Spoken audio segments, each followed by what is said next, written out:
Alright guys, welcome back to Naked Exposure. So today I wanted to cover the Plustek 8100 scanner again. I covered it like over a year ago when I first got it, and on that time my whole scanning process completely changed, and I just wanted to show the differences in different methods of scanning. So I'm going to show you what using Silverfast, the software that comes with the scanner, is like compared to Negative Lab Pro.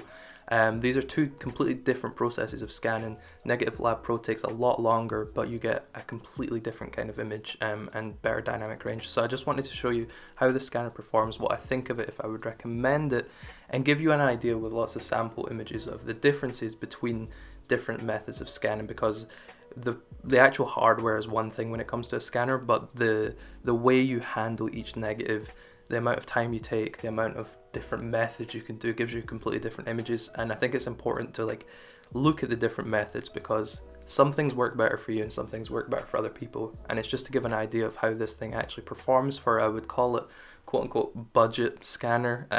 These things have gone up in price a lot. You know, I paid £50 for mine just because I got a really good deal, but these scanners go for quite a lot of money now. So I just wanted to show you exactly how they scan and what kind of results you can expect for like £300–200 for a scanner. And a side note I just want to mention and get out of the way first is, when I show my scanner, it's going to say it's a Plustek 7400, which it is, but the 8100 is a rebrand of this scanner. There's no hardware changes at all. They just rebranded it and gave it new software bundled with it.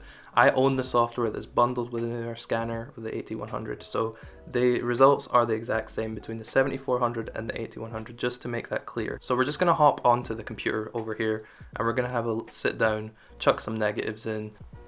I've got the holder here, going to chuck in a strip of 35mm, and just so you know, all these images are going to be scanned at the max DPI, 7200 DPI. The optical quality is apparently not up to that point, but I just like scanning at the max DPI. I don't care how long it takes, I want the best image quality. So yeah, everything's going to be through Silverfast. It's going to be a TIFF file at 7200 DPI, and for Negative Lab Pro it's going to be a raw DNG file scanned at 7200 DPI as well. I'm going to keep this as fair as I possibly can. I'm not an expert in scanning.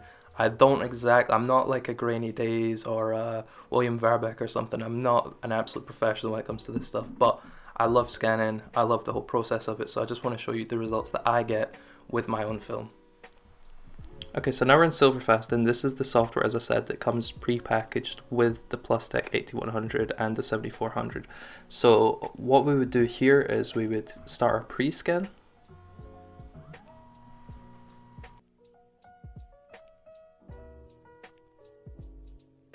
Right, so this is how we would scan if we were to use Negative Lab Pro. We would be in 48-bit HDR RAW. I'd find the frame, film strip, just so it automatically selects the area. And as I said, it's going to be at 7200 DPI, so max quality. Yeah, so that's what I'm going for here as a DNG, not a TIFF. Okay, so hit scan, and I'm just going to let this scan through quickly. Alright, so that's our image finished scanning up. That's our raw DNG. So as I said, this thing is going to give you a lot of quality. It's a completely flat scan. You're taking up all the detail that this scanner can really get, and that is one of the positives of using Negative Lab Pro, is you're capturing a lot of details in a raw DNG. It's a huge file type. As you can see here, it's about 400 megabytes in size, and it takes about 3 to 4 minutes to scan the one image.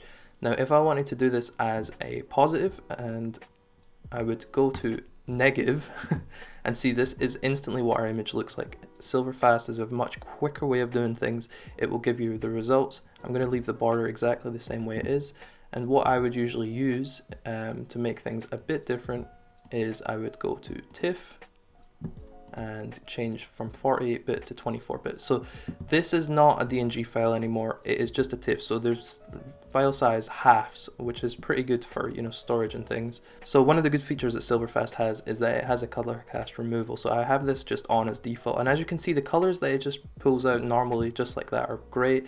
You could change your exposure if you wanted, make it slightly brighter up to there, or just for the most information leave it all the way down into highlights.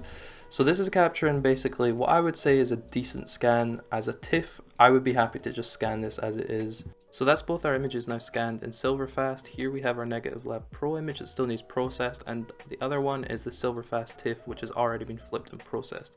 So to process this Negative Lab Pro image, you would go up to File, Plugin Extras, Update View Scan Silverfast DNG. So basically what this is because it's a DNG from Silverfast, Lightroom needs some help being able to read it properly. So this is sort of Negative Lab Pro doing its thing. And once that's done, you go up to photo, read metadata from file, and then you can see that the image is slightly changed. Now Negative Lab Pro is fully able to read this file, so we go to plugin extras, Negative Lab Pro. It's going to flip the image instantly because I've already done it, but usually you would click on here, you'll see convert negative, you would just click convert and it will render and flip the image for you. So now that when that's done, you can see this, we've got our flipped image. What I would usually do, all of this kind of stuff is now personal preference. You can have lab standard, lab soft, lab hard. I'm just going to leave it on standard for the sake of it. I always put sharpen on lab because you want a bit of sharpening. And this is an important one, make a copy of a TIFF because we have our Silverfast TIFF and we want our Negative Lab Pro TIFF. So now once I click apply, it's going to process that and we're going to have both our TIFF images to work off. So we now have our TIFF file straight from Negative Lab Pro. This is our TIFF from Negative Lab Pro and this is from Silverfast. So as you can see, some huge differences in what the results are. I guess it all comes down to personal preference and what someone would want. Personally, I'm thinking that the Silverfast is looking better. If we zoom in a little bit and swap between them, you can see the sharpness isn't great, to be honest. The sharpness is not all that great. What I would usually do is I would hop into the develop tab and add a bit of sharpness. So if we sharpen this up a bit, there you can see all of a sudden a lot more detail. So I'll do roughly the same for the Negative Lab Pro one, about 90. There. Okay, so these are now sharpened roughly the same. And as you can see, the detail from a scan like this is pretty good. It's not bad. We're really zoomed in. You can see there's a lot of sort of color noise to be expected with a cheaper scanner. But these are the differences. Now personally, if I was with this Negative Lab Pro image, I would change the shadow a little bit, make it a bit better. Just take away that purple and it matches a bit closer to the other image. So this is when results get interesting. As you see, we've got the Silverfast on the left and the Negative Lab Pro on the right. And this is the same image scanned very similarly, the exact same software. And the results that Negative Lab Pro and Silverfast pull out are completely different. Some people argue, and in some cases for me as well, that Negative Lab Pro has this amazing dynamic range. It's able to pull out details from the sky more, and you know, the highlights and the shadows, it pulls out detail much better than Silverfast. But overall, Silverfast's ease of use and pretty decent colors make it great. So it's really just a toss-up with what your personal preference is and what style suits you. And of course, these images have been barely altered at all. You know, like most people would change the color temperature, change the contrast, add a bit of saturation, maybe change the color of the highlights and stuff. But these images, it was to give you just an idea of how the software interprets each scan done on the same hardware, and to show just how well the Plustek does. As you can see, the general sharpness of the images is great. Once you add that little bit of sharpening in Lightroom, the results are great, and I have used Epson flatbeds and stuff, and this Plustek does a much better job in general sharpness. And for me as well, the colors just come out better with the Plustek. Now, for me, I'm just tossing up between the two, to be honest. Sometimes I use Silverfast and just scan straight from there, and sometimes I use Negative Lab Pro. It really depends, but I wanted to show some more images that I've taken. Now that you know, just that was a very quick overview of just how it works, general scanning and the differences that you get. I want to show you just images that I've scanned on both, and I'll see if it was done with Negative Lab Pro or Silverfast with the scanner. And yeah, just enjoy.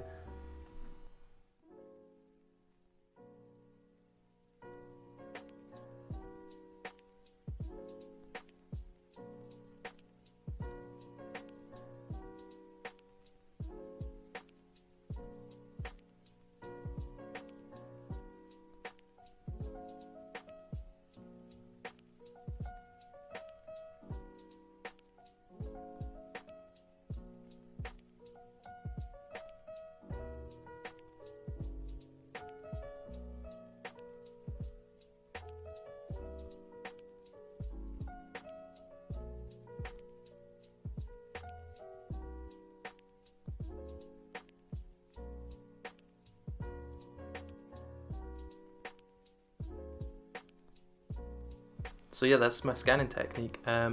pretty simple. I don't really like, I know a lot of photographers love to go crazy with the curves and with color temperature and stuff. Like, I like to keep it pretty simple. If there's anything drastic color wise, I'll change it. But as you saw the results from the scanner, they're pretty good. Like, for an affordable scanner, for like a £200 scanner, I don't think there's anything better on the market. The resolution is much better than a flatbed.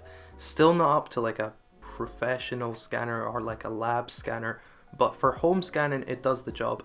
It is very slow, it is very tedious, and I would recommend, if you can afford to, get the 8200i, because the dust removal will be a lifesaver. I do wish that I had infrared dust removal, it would save a lot of time, but I don't. I spend hours and hours just removing dust from photos. It gets a bit insane, so spend the extra £80–100, trust me, it will be worth it. But at the end of the day, scanning is purely down to personal preference. Some people might look at these scans and think they're awful, some people might really like them. It's all up to you. Every single scan is just a preference. Some people like cooler, some people like warmer. You just have to see what your style is, figure out how your scanner works, and see what software works best for you. For the moment, as I said, I kind of just switch between Silverfast and Negative Lab Pro. If I really have a negative or an image that I think, wow, I want this to be the best possible picture, I will do it with Negative Lab Pro and then take the time to adjust the temperature in Lightroom. And it makes a big difference. You will get the best dynamic range and you'll get the nicest sharpness in terms of no color noise and stuff. So yeah, that's basically it. If you've got any questions, leave them down below. This was very quick, very just an overview, but I feel like my last video didn't do the best explanation or justice towards the scanner. So yeah, if you want to know anything else, just comment.